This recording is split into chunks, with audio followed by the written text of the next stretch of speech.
now.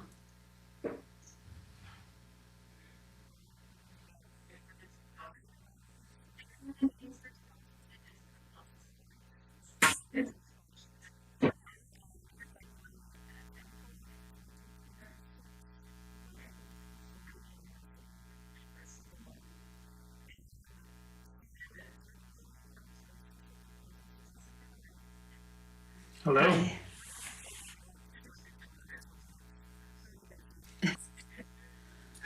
Hi. The short answer is we're doing okay right now.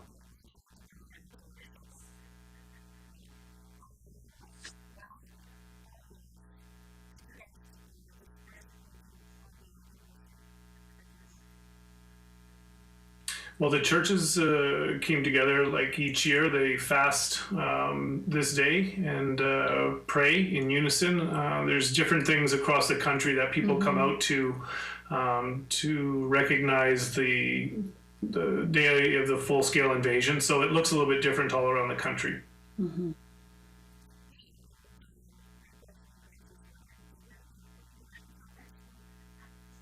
We were not. We had some late edition guests to the house that we needed to attend to. Yes.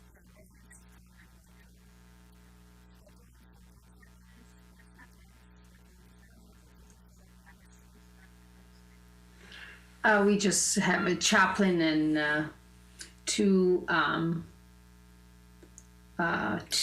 soldiers. They were visiting one of their comrade who's in the hospital in this area, but they are from central part of Ukraine, and they just asked if they can stay for the night, and end up coming a little bit early, and we visited, had dinner, and yeah.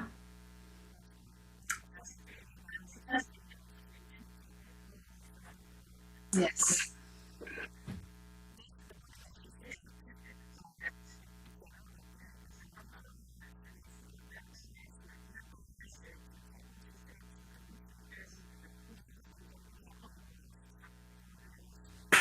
Hmm.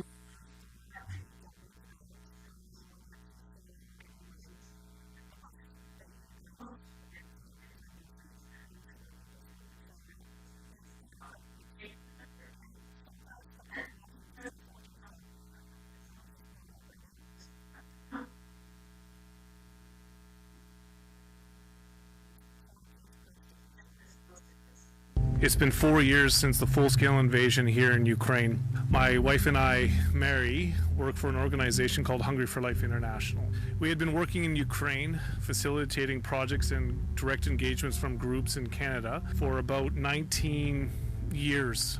We had moved about 6 months before the full-scale invasion, as we were temporarily coming here for 1 year. When the full-scale invasion broke out, there were hundreds of thousands of people fleeing, and we partnered quickly with about 10 different churches and supplied them with bedding, mattresses, clothes, water, food, for those who were just fleeing the conflict and trying to figure out where they would go next across the border, trying to find family members, and so forth. From that time then to the overwhelming need to get food into some of these areas that were trapped from Russian forces was immense. We ended up opening up 2 warehouses in the country, and so we had almost 20 to 30 vehicles on average per day going out from those warehouses. The reason why we were able to do so much is because we had 19 years of experience working here in the country and a vast network of partners that we had scattered across this country. And so that enabled us over the last 4 years to do about 6 million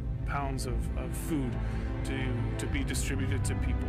In addition to that, we also traveled ourselves 68,000 kilometers, I think it is, and we were directly engaging in some of those distributions, talking with people, hearing from those who were under occupation, those struggling as internally displaced people living in a home that's not their own. So we had a very good understanding and context for the suffering of people in this country. From there, we had different partners that had been working with families of fallen soldiers since 2014, and we had rented a place and ended up hosting about 8 different groups and over 100 people. But as the time went on and the no end was really in sight of the war concluding, we realized that this need of caring for families of fallen soldiers was becoming more and more immense. And so the home that we were in was sold, and my wife primarily over the past year has been working on a home and a retreat home that serves that very purpose. And in October 2025, it finally opened. Since that time, we've hosted over 10 groups already here, which consisted of families of fallen soldiers, those who are missing, prisoners of war, and we also want to make sure that we are caring for the servants that are chosen to stay within the country, those who are serving the hundreds, the thousands in their communities under their risk of their own safety.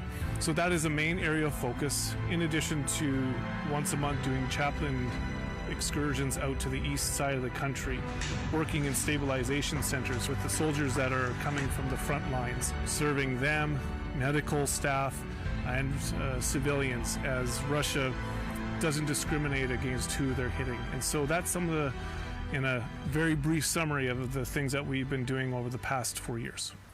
It's been 4 years since the full-scale invasion here.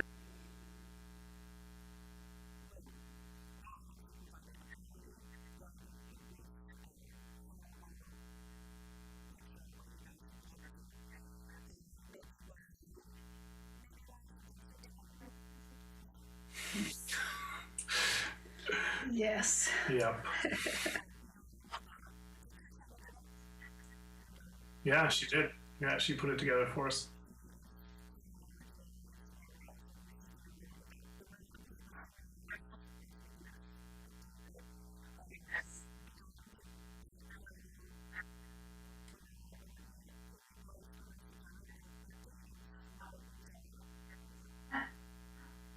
Yeah, the big focus this past year was building that retreat home. So that took up not a little bit, but pretty much all of Mary's time. That was up very early in the morning and up late at night to making sure everything was running the next day. It's very complicated to build in Ukraine, especially with the amount of workers that we have access to, and good ones, because there's always the risk of military police coming and taking your workers, which they came to the job site, I think 6 or 7 times while it was being constructed. So it was all hands on deck for herself. So we actually didn't travel as much together in 2025, and I think that paved a little bit more of a way, because my heart's so much in the east side of the country to join with the chaplains to serving soldiers and medical staff and civilians. And so that looked more on my end, and in addition to continuing to supply food. I think there was an average of 17 tons was going out per month to different areas of the conflict zone and to internally displaced people. But that's it was an unsustainable level of activity, I would say. But maybe you can speak to that more. Yeah, it was just, it was just a lot. Like Chad said, not having enough workers, and then choosing everything for the house and finding it and creating it more of a home feel rather than like a hotel kind of a style, and making it as pretty and also simple. And so I've enjoyed it. I enjoy doing that stuff, but that was a lot. It was a lot to a lot of decisions to make, and we were reconstructing a building that was built in 90s. So it wasn't like brand new. You kind of had to work with what you had, and it's concrete and brick. So it's not as easy as in Canada just to, cut out the wall or replace the bathrooms or whatever. It's just way more complicated. So to work around all that, but it turned out good, and it's done. So for the most part. For the most part, yeah. The first phase. The first phase, yeah. So thank you.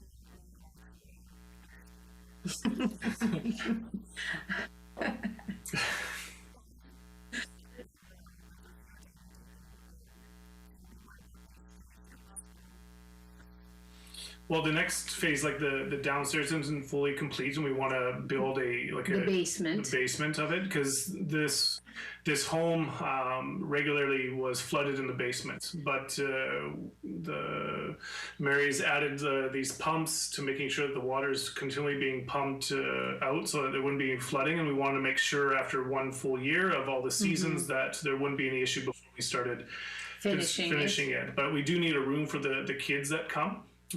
So that it allows the women who are primarily coming to have a place where they can just share openly without having their children running around. And we want to have a downstairs basement that's completed for the kids to be entertained while we're just allowing and providing an environment for the ladies to share. Mm-hmm.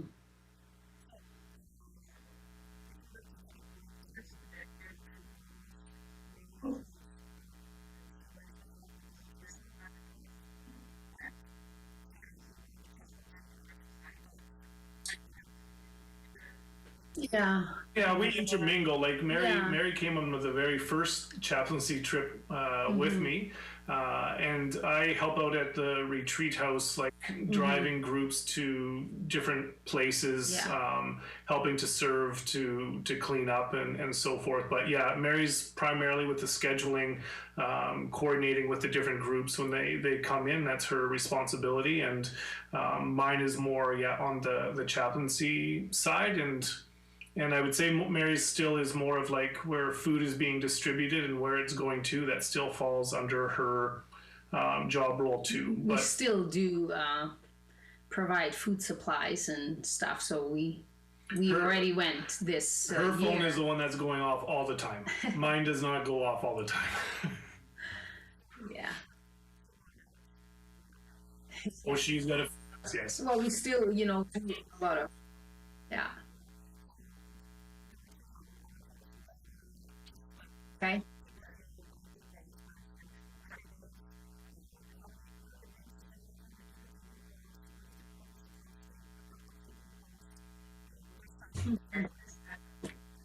Well, since we opened in October, like October before the beginning of December, we've hosted 8 teams. That was a lot, and it's just that we were on the break for so long and people wanted to come, and it was hard to say no, and some kids had holidays anyway, so we've done that.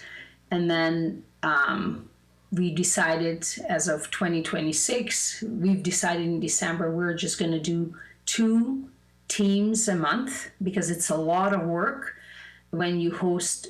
Even when you have 2 teams a month, it's prepping the place. It's 8-bedroom place, 8 bedrooms, plus we have 4.5 bathrooms. 4.5 bathrooms, a living room, a big dining room that seats 22 people at the table. Then we have another little kitchenette slash living room upstairs. So it's a lot of work, because it's just me and Tatiana who cleans, who sets all the rooms, purchases all the supplies, and then we have few people that come and somebody will serve breakfast. We have one couple that always serves one dinner for each team, so that's nice for us to have that time, that break. But it's still 3 meals a day, then the tea in between, and then every day you have to check the bathroom, stack up on stuff, fridges, and then people go to the pools every day. They have some sort of activities and all the laundry that comes with it. So we've decided that having 2 groups a month would be. Well, we're starting with 2 groups a month. They've been as small as about 12 and as high as I think 21 or 21. Yeah, 21 was the highest, and we're hoping to be between 16 to 18 people, just because of transportation as well.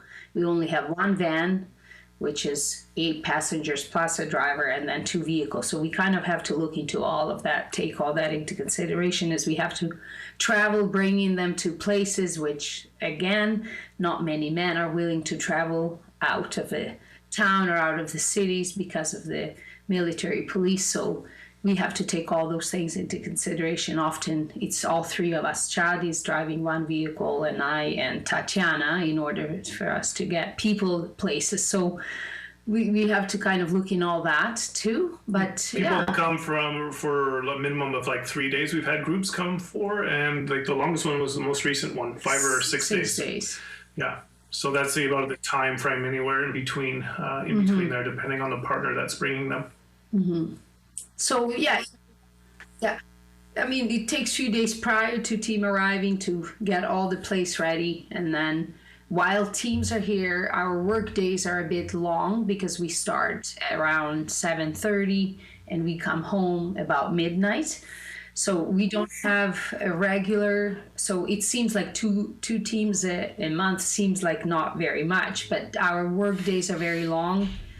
On top of it, you just have horrific stories that people share with you and stuff. So so that's where we are at for now.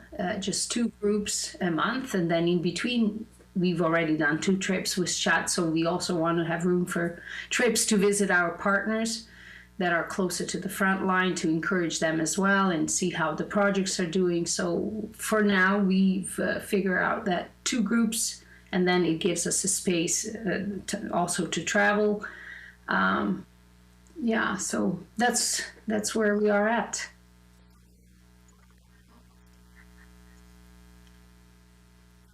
Well, it was really neat that we were able to host the A lot of our partners. a lot of our partners, not all of them, but we were able to host them, and that was amazing because they're the ones that are serving nonstop without getting a break themselves. Nobody's serving them. So for them to come to us and for us to be able to pour into them, they are the ones, just like I said in the video, they're the ones that are serving the hundreds and the thousands. And so you could just see, being with like-minded people, it was energizing for us. I mean, it's tiring, but it's energizing to be with like-minded people.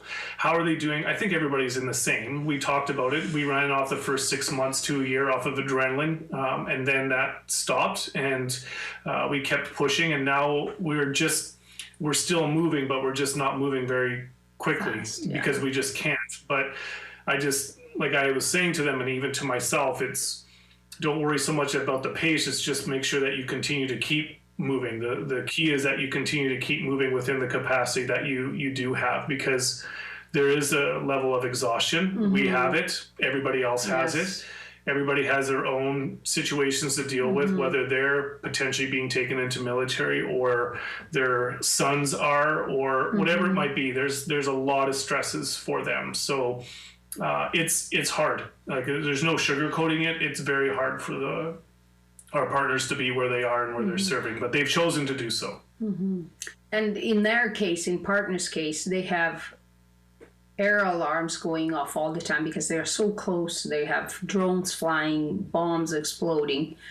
They have to go into the basements. So for them, it's even more. There is another layer of not being able to sleep at nights. In our case here, we sleep through the nights, and we don't have to run into the basement, but they, on top of everything, they have to constantly do that, and then dealing with electricity shortage, like especially the ones that live around in near Kiev or in other areas closer to the front. Like, it is a lot, and like Chad said, it was such an honor for us and privilege, and it was just nice to be able to host them. We just hosted them last week, and it was just really nice to just see them relaxing and waking up in the morning. It's like, I slept all night. Like, that's a first in like 4 years. It was just, like, I look at the clock and it's 7:30. Like, what?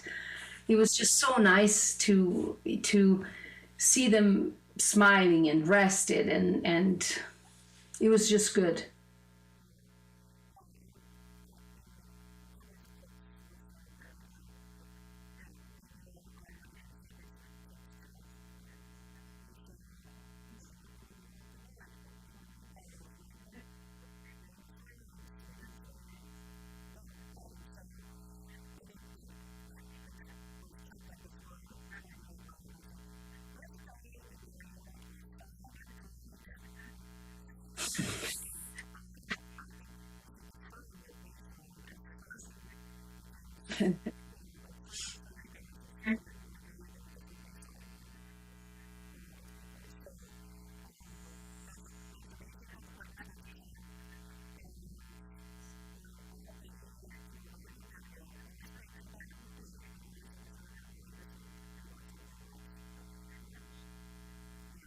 We discussed that. Yes.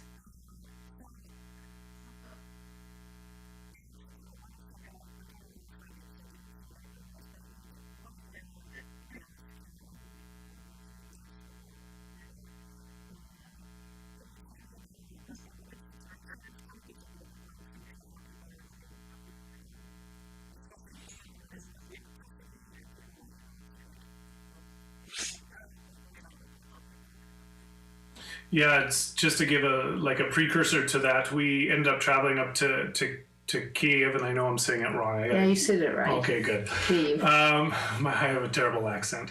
You're good. But after just giving a backdrop, 4 years of war, there's like about 3.6 million displaced Ukrainians, and that's just registered within the country, and over closer to 6 million that are registered that have like fled the country. There's so much trauma and so much pain after 4 years. Every winter, Russia targets our energy infrastructure.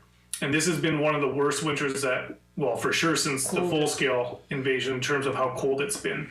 And so they really ramped up their attacks on the energy infrastructure. And so when we were seeing some of the reports coming back, hearing from friends of ours what's been happening, because a lot of people live in apartments in Kiev, and they were going without power. And when that happens, then there's no water, and the water was freezing in their pipes, and pipes were exploding. There's no heat for them. There's no way to get up and down. So anyways, we had a church that had been doing an amazing job opening up theirs because they have regular power and heat, and so they would invite people from the church and the community to come in on the weekends to just get into the warmth. And so we were just chatting with one of the ladies that was there, and her story is really tough. Like, she was right in the main epicenter of where Russia was attacking when the full-scale invasion broke out. And she grabbed her 3-year-old at that time grandson into the vehicle and started heading towards the capital. And she was telling us, she's like, I was literally driving by dead bodies on our way out, and we were able to survive to get there. I get there, and she has like a disabled husband, and she lives right by a thermal power plant. And this power plant is getting hit all the time. So they've got rockets and drones that are coming by constantly. There's no way for them to go into a basement when the air alarms go because her husband's disabled. So they live on the 11th floor. They've had to endure all that they've endured already. Her son-in-law is a soldier fighting on the front line. And this is just like an accumulation of terror on people. And so when you don't have power, when you can't take regular showers, when you have to go and stand in a queue in a cold wintertime just to fetch water and then try to bring that up 11 stories, like, it's the amount of suffering that people have endured here. It's unbelievable, but it doesn't lessen the amount of like evil, I would say. Just because they're enduring it, it shouldn't negate like talking about how evil this is, that what Russia's doing. That's just in Kiev. That's in all major cities. The amount of people that go without power this winter, it's immense. And we've been able to have regular battery power. That's why we can do this interview here without any disruption, to be able to supply us with heat in our own home. Mm-hmm. And that's what we were doing. We were sitting here going, we're exhausted. Should we go? And we're like, my goodness, I'm going to bed and it's warm. And we just finished this group. We're like, no, we're going, and we're going up there to bring some aid for the church that's supplying them warm meals and such. So yeah, it was an encouragement to be able to be with people, but it's overwhelming the amount of suffering people are enduring here. But I've said it again because so many people tell it. They are willing to endure this because they know what the alternative is, and they're not willing to go to the alternative. That's how much they're willing to suffer the way that they have suffered. They're not willing to, but they are doing it, right? So anyways, that's the story of Luba, and just being around people like that who show that amount of strength. Mm-hmm. Like, how do you not continue to get motivated to do everything you possibly can to fight the injustices that are here? Like, you just can't. So that was there was lots of other stories, but that was just one of them.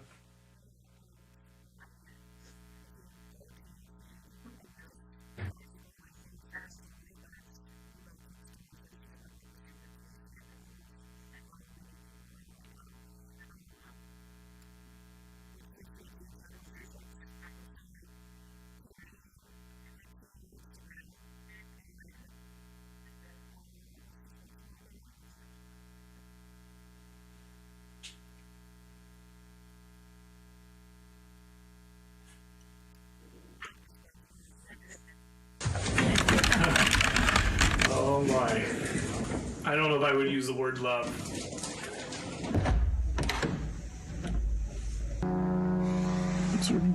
Drones flying overhead.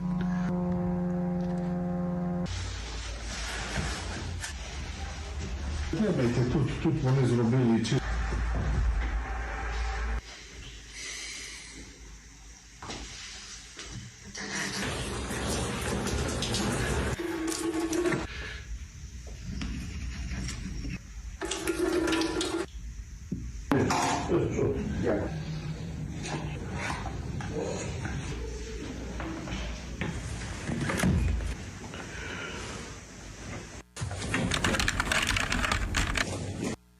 The walls are nice.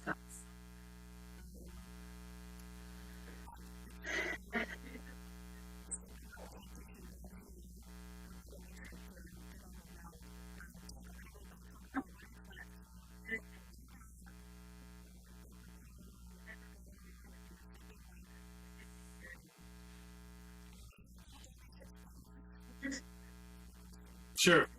Yeah. It's I travel with we're voluntary chaplains, so we're not like the one who's in our house right now, who's actual military chaplain. And so this is a pastor or a deacon from the Baptist church here in our province. So we have our own team of chaplains. So it can be anywhere from an average of a smallest amount would be 3 to 8 of us would go to different stabilization centers. But we start our journey here, like it takes time to prep it with all the supplies that are getting purchased, and the ladies from the church is making homemade meals and cookies and snacks, and because when we go there, we want to make sure that we're providing an environment for these guys that are coming from very horrendous conditions to be able to best serve them with something that they feel like home coming into. Mm-hmm. But it starts off on our part of the country, and people don't maybe know how vast and how big Ukraine is, but it takes us anywhere between 24 to 27 hours, and that's straight driving across the country. So we typically leave on a Sunday after church, because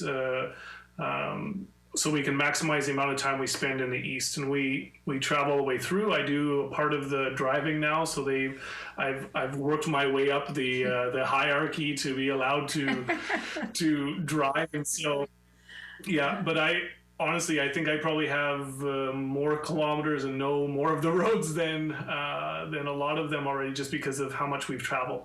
But we travel there, and then we go to a meeting spot where we pick up our other vehicle that we've stored, and then we move the supplies into the one vehicle. And so then 2 of the chaplains head quite close to the front lines, and then my group heads up to a different area. And so we arrive there and we unpack right away, and we start. And our working day starts from 8 in the morning until about 11 o'clock at night, unless there's more soldiers that are coming in, and then we'll just stay up until whenever those soldiers have come in. So they're very long days. There can be lots of times where there's just no soldiers, but then you get to spend a lot of time with the medical staff or the transport or the evacuation drivers that come in. So you do meet quite a few people along the way, and so that's us. We're supplying like homemade food, coffee, and an ear to listen. So that's what it looks like over about a week's time.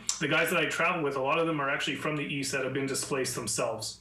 And so one of the chaplains is living in a church with he's got 2 kids, right? Just one bedroom. And I think you had asked one day to his wife, like, oh, what do you like cooking for your family? And she's like, just looked at Mary going, like, I haven't cooked a meal in, now it's been 3.5 years. And Mary was like, oh, she's like, I don't have a kitchen. We just get the food that's served by the church. So she doesn't even have a kitchen in this one room. The other place, like we go to when we go to the stabilization centers, I travel with one, and he's originally from a place that's occupied by Russia, and it's only 45 kilometers away. So some of these guys originally come from the east side that get to go back to that side to be able to serve the soldiers that are defending.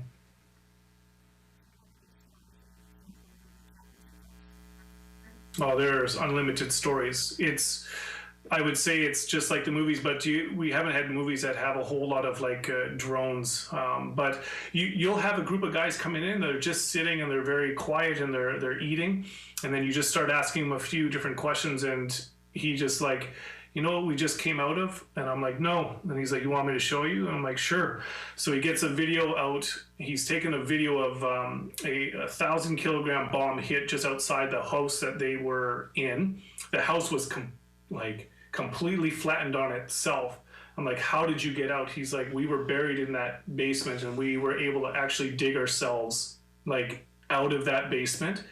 And then from there, being injured, we had to walk 10 kilometers because where it was in the beginning of the war, you could get guys to those who were fighting on the front lines. Now you can't get to guys. Maybe 10% of the time I hear people being evacuated by guys. You have to walk out by foot because the drones, the amount of distance that the drones are, you just can't get to them. So you have to walk out by foot.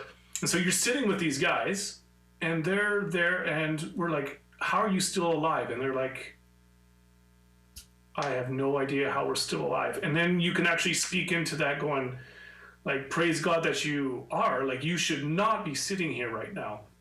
And the amount of stories like this where there's all these close calls or really horrible things that are happening on the front, but you're just sitting there like, how is this actually happening to human beings? Some of these guys were only like selling cabinets 2 months prior, or they were like teaching in school like 6 months ago. They weren't necessarily professional soldiers. These are ones that were maybe taken by the military police or got drafted or whatever it was. And here they are that they're serving right on the front lines. Like it's really hard to take in and comprehend.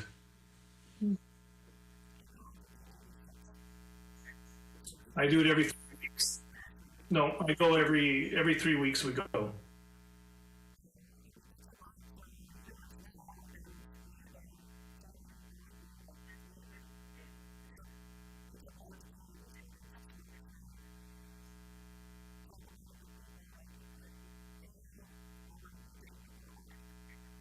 I would say it's harder for me to be here, to be honest with you. If I didn't get to go, to me, I have such a hard time not.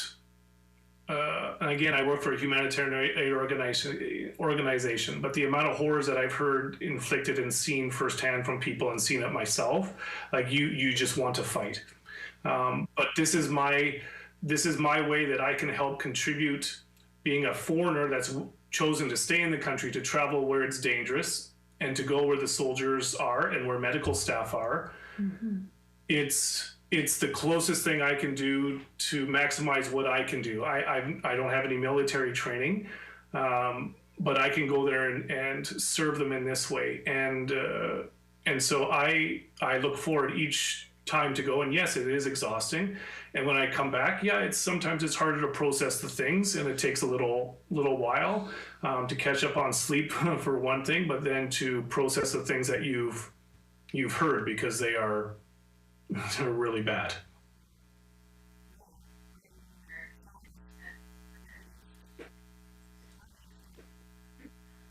Well, I went on the chaplain trip, so that's actually really helpful because I know exactly what he's doing.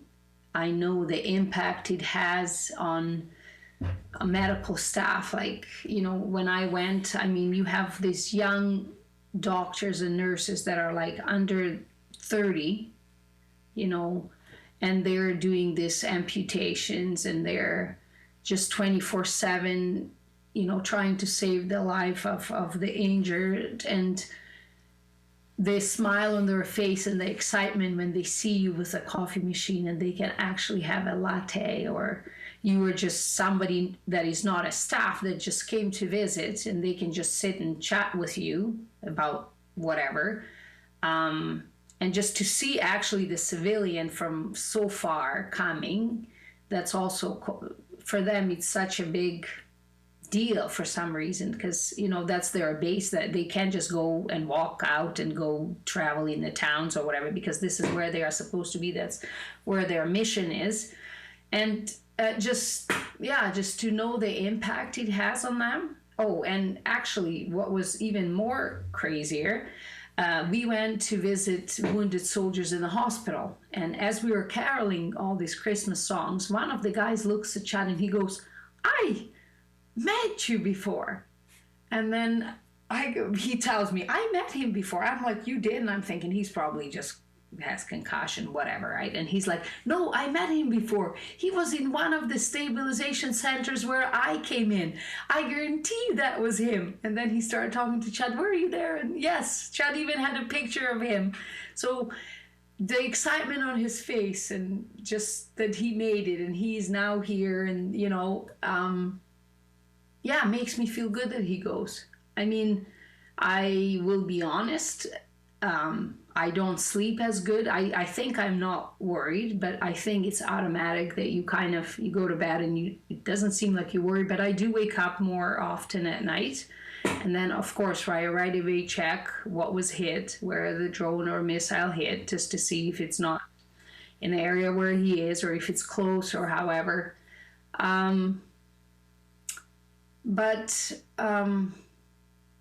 Yeah, I mean, as much as I don't want him to be in danger on one hand, on the other hand, I am proud that he chooses to do it, and I am grateful that there are people like him that want to go and do this, especially like for soldiers, yes, but also for medical staff, because they don't get recognition. People don't realize how much a 25-year-old young girl is giving up, and she's sitting somewhere so close to war and the stuff that she's witnessing for 6 months straight without seeing the family yeah, I am proud and grateful and scared at the same time. Of course, when it's the last day and I'm like watching, okay, it's 1 more hour, 2 more hour, 30 more minutes and they're going to leave. And then when they're out of that area, I can track him on my phone. And then it seems like I almost breathe easier. Okay, he's out of the danger now. And so yeah, it's a bittersweet, feeling, but I do bless him. That's one of the conditions that the chaplains have to have. Their wives are blessing them. Otherwise, without the wife's blessings, the chaplains are not allowed to go on the trip. They actually are not going. So I do bless him and pray for him and am just even more excited when he comes back. So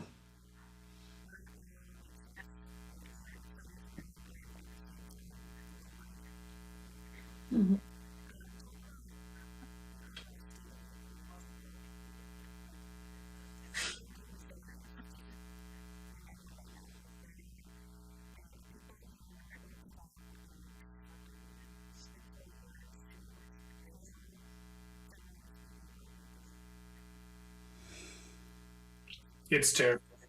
No, it's terrible.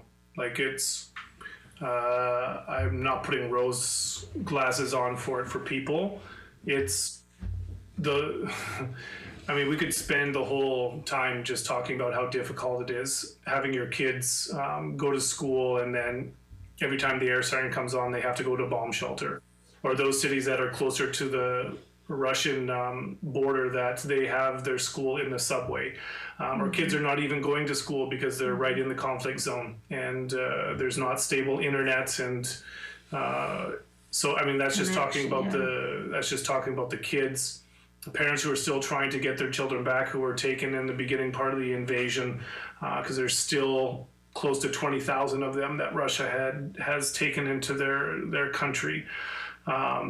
The guys who are fighting along the front lines, and the incredible amount of damage it's doing on the family unit when you have men that are gone so long, and you have women who are there to pick up all of the responsibilities of the home.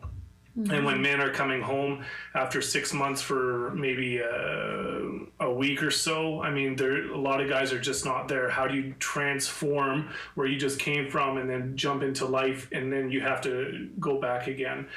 There's there's a fear all the time of being taken from men. So that's what we had talked about. Even with our retreat house, we had one of the workers was taken by the military police, and he came home in a casket, and we went to his funeral 3 months later. So this is the reality of people. This is the reality of wives. This is not even talking about youth, where we have our nephews that are under the age of conscription. But what future do they have right now? How do you plan your future? What your goals were. It's just like in a perpetual cycle of unknowing if this is going to be your country or not going to be your country.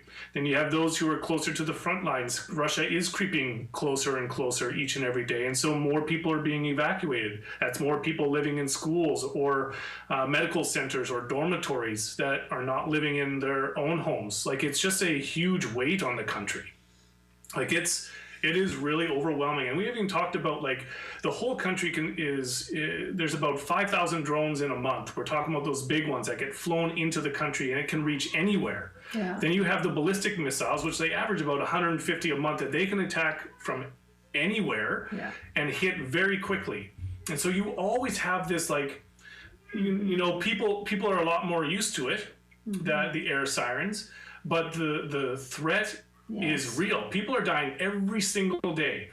Okay, for us, it's just like it rolls off. Yesterday, there was 3 people that died from a drone attack in Zaporizhia. Boom, swipe. You know, 2 days ago in Odessa, there was a major attack. 3 people were trapped underneath. They ended up dying. 2 kids died. Swipe. Like, you get so immune to, like, all this death that is happening all the time. But that's a huge toll on people that are happening here. So when we're talking, like, how is it on people? Yeah, they're resilient, but let's not forget about the amount that's being inflicted upon them and what the damaging results of people are. And on the family unit here, like, we're having a huge amount of men wiped out of this country. It's a huge generation that's going to be growing up without fathers, dads, like, moms. There are so many. There are thousands and thousands. We have them come through our door. Yes. Like, they're never going to have their dad. So yeah, when you talk about, like, the weight on people here, every single day it's more of a weight that they just pile on themselves. But like I said, they're willing to do it because they know what the alternative is. They know it.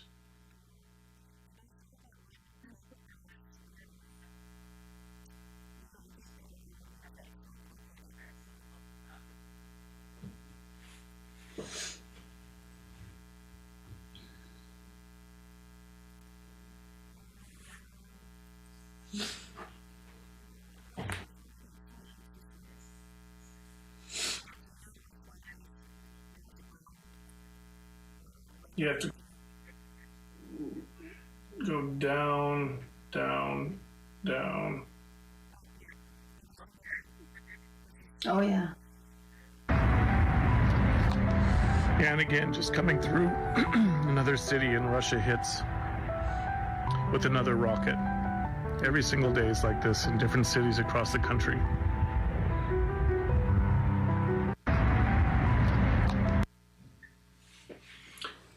Yeah, that's just a quick wall. Yeah, I mean, yes, there's close calls. We've been in a few close calls, but that's just the reality of everybody every single day. You want if I share about Tatiana? No, I mean, yeah, like, for example, Tatiana just went on a trip to Lviv, right? You know, she's 21 years old. She wants to go to visit. It's like a few hours from us. And 3 hours to be exact, not far. it's not far, you know. She just wants to go and to have a time to spend with some friends that she had just met, and she rented an Airbnb. All of a sudden she hears an explosion, but there was no air sirens. And then she heard another explosion. And then we're reading, because we're getting the news, that there was a terrorist attack, and it was only 5 minutes from where she was. That's why she had heard it, which ended up killing within walking distance. And it killed a 23-year-old police officer and critically injured 2 others, and 10 others are also wounded. Like, it's you have to come to terms that this is the danger you've chosen to be in, and your family's chosen. Now, we don't we're smart about things. Like, we're not running to where necessarily the danger is, but we're not restricting ourselves to help people because of that danger. So I'm just sharing that as an example because those are the things that are happening all the time across the country. Just because it's not shared on news back in Canada or the States or wherever it might be, here we get it every single day. Every single day we see where it is and somebody else is without a father. So it's all the time. And it's not okay. Like, it's just not okay.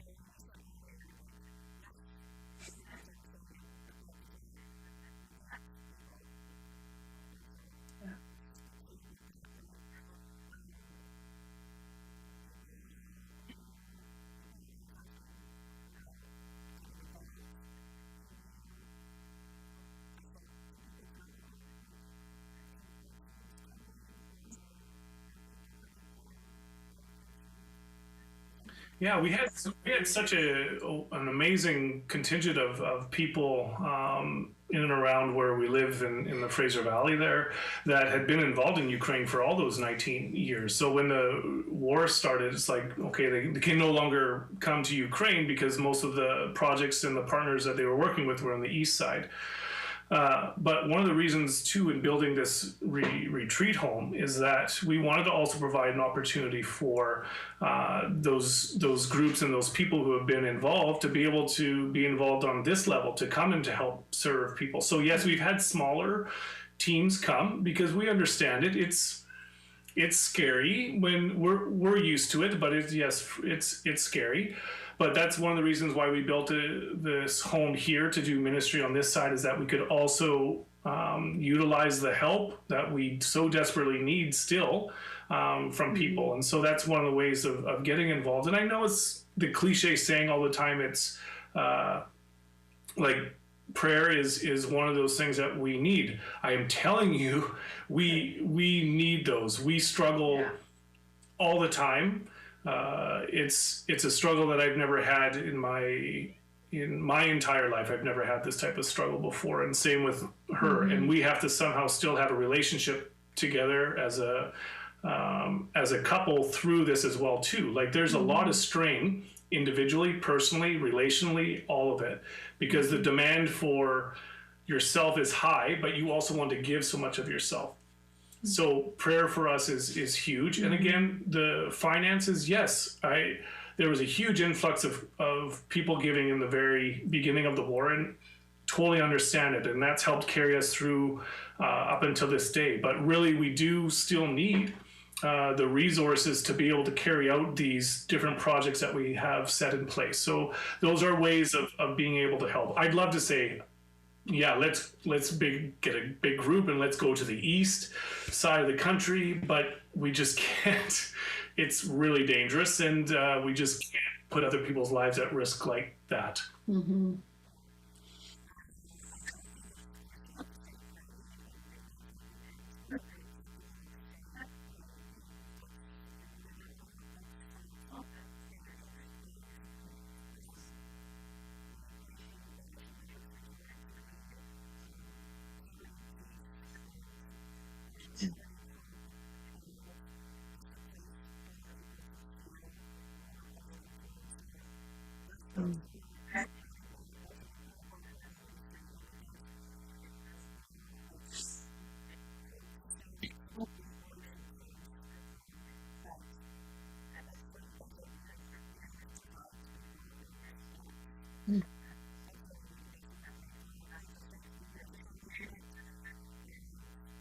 Thank you.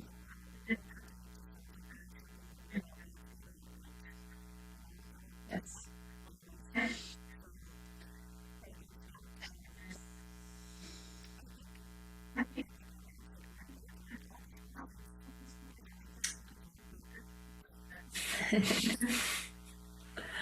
Awesome.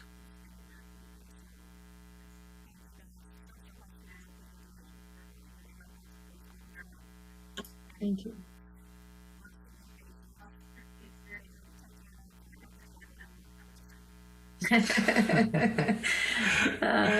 Yeah.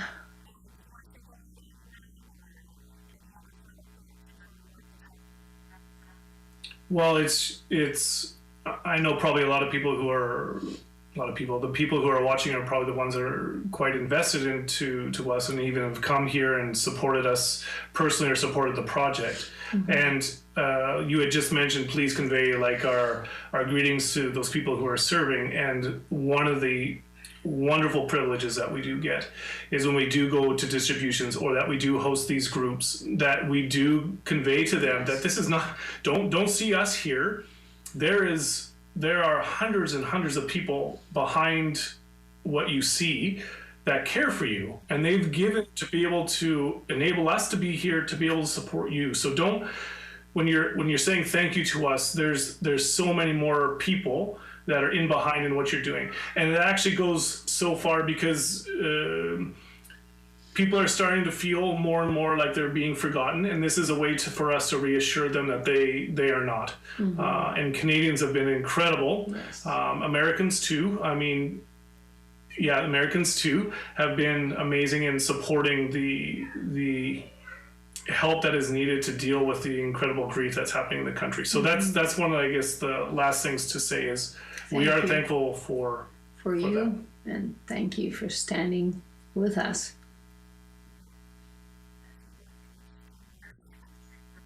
Yeah.